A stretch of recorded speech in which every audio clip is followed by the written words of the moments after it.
মহলে এ নিয়ে জাতীয় ঐক্যমত্য কমিশন রাজনৈতিক দলগুলোর সাথে দীর্ঘ সংলাপ করেছে। প্রিয় সাংবাদিক বন্ধুগণ, অন্তর্বর্তী সরকারের প্রধান উপদেষ্টা জাতীয় সংসদের দক্ষিণ প্লাজায় গতকাল 5ই আগস্ট এক অনুষ্ঠানের মাধ্যমে 28 দফার জুলাই ঘোষণাপত্র পাঠ করেন।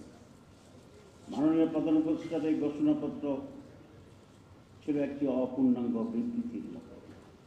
এতে গণমানুষের প্রত্যাশার পরিপূর্ণ প্রতিফলন ঘটেনি। ঘোষণাপত্রে দীর্ঘ লড়াই সংগ্রামের কথা বলা হলেও 1947 সালের আজাদিকে উপেক্ষা করা হয়েছে। এতে পিলখানা হত্যাকাণ্ড, শাপলা হত্যাকাণ্ড, 28 অক্টোবরের হত্যাকাণ্ডের উল্লেখ নেই। জুলাই গণঅভ্যুত্থানে আলিম ওলামা, মাদ্রাসা শিক্ষক ও ছাত্র, প্রবাসী ও অনলাইন অ্যাক্টিভিস্টদের ভূমিকার কথা উল্লেখ নেই, যা ইতিহাসের প্রতি অবিচার ও অবহেলা ছাড়া আর কিছু নয়। জুলাই অভ্যুত্থানের টার্নিং পয়েন্ট ছিল 9 দফা, যা পরবর্তীতে 1 দফায় রূপান্তরিত হয়েছিল। সেই বিষয়টিও ঘোষণাপত্রে এড়িয়ে যাওয়া হয়েছে। প্রিয় সাংবাদিক বন্ধুগণ, জুলাই গণঅভ্যুত্থানের প্রধান আকাঙ্ক্ষা ছিল রাষ্ট্র সংস্কার। এই জন্য 6টি কমিশন গঠন এবং জাতীয় ঐক্যমত্য কমিশনের সাথে 2 পর্বের 2 মাসের অধিককাল যে কার্যক্রম পরিচালিত হয়েছে এবং 19টি বিষয়ে মৌলিকভাবে ঐক্যমত্যের মাধ্যমে জুলাই সনদ প্রণয়নের সিদ্ধান্ত হয়েছে। অথচ প্রধান উপদেষ্টা কর্তৃক গঠিত জুলাই ঘোষণাপত্রে তার কোনো উল্লেখ নেই। ঘোষণা কখন কীভাবে কার্যকর হবে তা উল্লেখ না করে ঘোষণাকে কিছুটা হলেও গুরুত্বহীন করে ফেলা হয়েছে। পরবর্তী সরকারের হাতে বাস্তবায়নের দায়িত্ব দেওয়ায় হাজার হাজার মানুষের আত্মত্যাগ, রক্তের বিনিময়ে অর্জিত জুলাই চেতনা ও আশাকাঙ্ক্ষা ভুলুণ্ঠিত হয়েছে। বাংলাদেশ জামাত ইসলাম গণঅভ্যুত্থান পরবর্তী সময় থেকে দেশে গণতান্ত্রিক শাসন ব্যবস্থা ফিরিয়ে আনা ও ইনসাফ ভিত্তিক দুর্নীতি মুক্ত সমাজ গঠনের লক্ষ্যে সংস্কার, গণহত্যার বিচার ও সুষ্ঠু নির্বাচনের দাবি জানিয়ে আসছে। সরকারের প্রধান উপদেষ্টাগত নির্বাচনের যে টাইমলাইন ছিল, জামাত শর্ত সাপেক্ষে এটাকে সমর্থন দিয়ে আসছে শুরু থেকে। আপনারা জানেন, আমাদের মাননীয় আমির জামাত অনেক আগ থেকে নির্বাচন সম্পর্কে জামাতের স্ট্যান্ড পরিষ্কার করে বলছে। বিশেষ করে 16 এপ্রিল 2025 সালে তিনি স্পষ্টভাবে সাংবাদিকদের সামনে ঘোষণা দিয়েছিলেন যে এই নির্বাচন রোজার আগে ফেব্রুয়ারি মাসে হতে পারলেই সবচেয়ে উত্তম হবে। সেই ঘোষণার ধারাবাহিকতা গতকাল প্রধান উপদেষ্টা ফেব্রুয়ারিতে রোজার আগেই নির্বাচন অনুষ্ঠানের ঘোষণা দিয়েছেন। এটাকে আমরা ইতিবাচকভাবে দেখছি।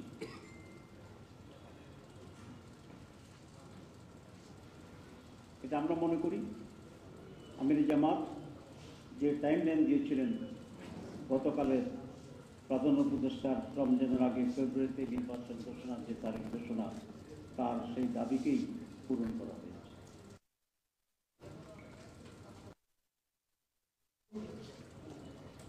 তারিখ ঘোষণার আগে বাংলাদেশের যে রাজনীতি ইতিহাস আছে, সেখানে কতিপয় ট্রেডিশন ছিল। সেটা হচ্ছে নির্বাচন তারিখের আগে যিনি সরকার প্রধান থাকেন তিনি মেইন স্টেক হোল্ডার প্রধান রাজনৈতিক দলগুলির সাথে সবসময় মত বিনিময় করে আসছে। এমনকি নির্বাচন কমিশনও বিভিন্ন গুরুত্বপূর্ণ রাজনৈতিক দলগুলির সাথে নির্বাচন সম্পর্কে আলাপ আলোচনা করার এই ট্রেডিশন ছিল। আমরা আশা করি নির্বাচন কমিশন সেই ট্রেডিশন পূরণ করে রাজনৈতিক দলগুলির সাথে আলোচনা করবেন, কিন্তু প্রধান উপদেষ্টা এই ঐতিহ্যকে ব্যর্থ ঘটিয়ে কোনো বড় রাজনৈতিক দলগুলির সাথে আলাপ আলোচনা না করে একতরফাভাবে এই ঘোষণা দিয়েছিলেন। এটা খুবই ভালো হতো তিনি রাজনৈতিক দলগুলির সাথে আলাপ করে একটা কনফিডেন্স এলে যদি এই ঘোষণাটি দিতে পারতেন। প্রিয় সাংবাদিক বন্ধুগণ, জামাত ইসলামী একটি নির্বাচনমুখী দল। অতীতের সকল গ্রহণযোগ্য নির্বাচন জামাত ইসলামের অংশগ্রহণ ও প্রতিনিধিত্ব ছিল, সংসদে প্রতিনিধিত্ব ছিল। সাদেশে জামাত ইসলামী নির্বাচনী প্রস্তুতি চলছে। আমরা লক্ষ্য করছি নির্বাচনের উপযুক্ত যে পরিবেশ থাকার কথা ছিল তা সরকার এখনো নিশ্চিত করতে পারেনি। এই জন্য প্রধান উপদেষ্টা ঘোষিত টাইমলাইন অনুযায়ী অবাধ, সুস্থ, নিরপেক্ষ ও গ্রহণযোগ্য নির্বাচন করার জন্যই জুলাই সনদের ভিত্তিতে আগামী নির্বাচনের ব্যবস্থা গ্রহণ করতে হবে। এ লক্ষ্যে জাতীয় ঐকমত্য কমিশন যে জুলাই সনদ প্রণয়নের প্রস্তুতি নিচ্ছে, বর্তমান অন্তর্বর্তী সরকারকে তার আইনি ভিত্তি দিতে হবে এবং এই সনদের ভিত্তিতেই আগামী নির্বাচন অনুষ্ঠান করতে হবে, অনুষ্ঠিত হতে হবে। এর অতীতেও এই ধরনের সিদ্ধান্তের অনেক দৃষ্টান্ত বাংলাদেশে আছে, দেশের বাইরে তো আছে। যেমন আপনারা জানেন 1970 নির্বাচনের আগে 1959 সালের গণঅভ্যুত্থানের পর 1969 সালের গণঅভ্যুত্থানের পর লিগ্যাল ফ্রেমওয়ার্কের ভিত্তিতে 70 নির্বাচন পরিচালনা করা হয়েছিল এবং সেই নির্বাচনে নির্বাচিত সংসদ সদস্যদের নিয়ে গঠিত গণপরিষদে 1972 সালের সংবিধান অনুমোদন করা হয়েছিল। স্বাধীনতা ঘোষণাপত্রের মাধ্যমে 10 মাস মুজিবনগর সরকারের মুক্তিযুদ্ধ পরিচালনা এবং স্বাধীনতার পরবর্তী সরকার গঠনের পূর্ব পর্যন্ত 75-এর পট পরিবর্তনের পর এবং প্রেসিডেন্ট জিয়াউর রহমান প্রধান সামরিক আইন প্রশাসক হিসেবে দায়িত্বভার গ্রহণ, দেশ পরিচালনা, দল গঠন, সামরিক প্রশাসন থেকে প্রেসিডেন্টের দায়িত্ব গ্রহণ সহ 75 থেকে 79 পর্যন্ত শাসনকালে গণভোট, অধ্যাদেশ জারি এবং এই অধ্যাদেশের মাধ্যমে ক্ষমতা আরোহণ ও 10 পরিচালনার মতো বৈধতা দিয়েছিল, যা পরবর্তী সংসদ সেটা অনুমোদন করে। আপনি এটা জানেন যে একটা হানা ভোট হয়েছিল জিয়াউর রহমানের সময়, যেখানে 90-র বেশি ভোট কাস্ট হয়েছিল। এরপরে 1990-এর গণঅভ্যুত্থানের পর 3 জোটের রূপরেখার ভিত্তিতে বিচারপতি শাহাবুদ্দিনের তত্ত্বাবধায়ক অধীনে একটি সুষ্ঠু নিরপেক্ষ নির্বাচন অনুষ্ঠিত হলেও তার আইনি ভিত্তি না থাকা এই রূপরেখার অন্যান্য বিষয়গুলো পরবর্তীতে বাস্তবায়ন হয়নি।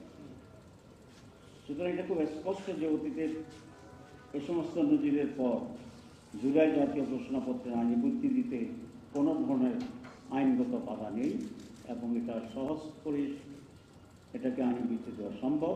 এবং আমি আবার রিপিট করতে চাই যে নির্বাচনের সম্ভাব্য তারিখ বা মাস ঘোষণা করা হয়েছে সেই নির্বাচনটি এই জুলাই সনদের ভিত্তিতেই হতে হবে।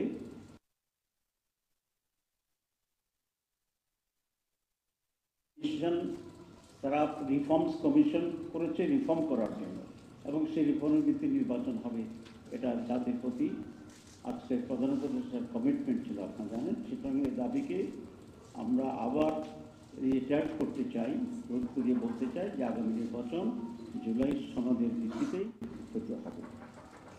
প্রিয় সাংবাদিক বন্ধুগণ, আমাদের আকাঙ্ক্ষা আসন্ন জাতীয় নির্বাচনের তফসিল ঘোষণার পূর্বেই জুলাই জাতীয় সনদ প্রণয়ন দ্রুত সম্পন্ন করে অধ্যাদেশ, এলএফও, লিগ্যাল ফ্রেমওয়ার্ক অথবা গণভোটের মাধ্যমে আইনি ভিত্তি প্রদান করে অন্তর্বর্তী সরকারের সংস্কার কার্যক্রম পূর্ণতা পাবে এবং এটা যদি না হয় তাহলে অন্তর্বর্তী সরকারের কার্যক্রম বিফলে যাবে।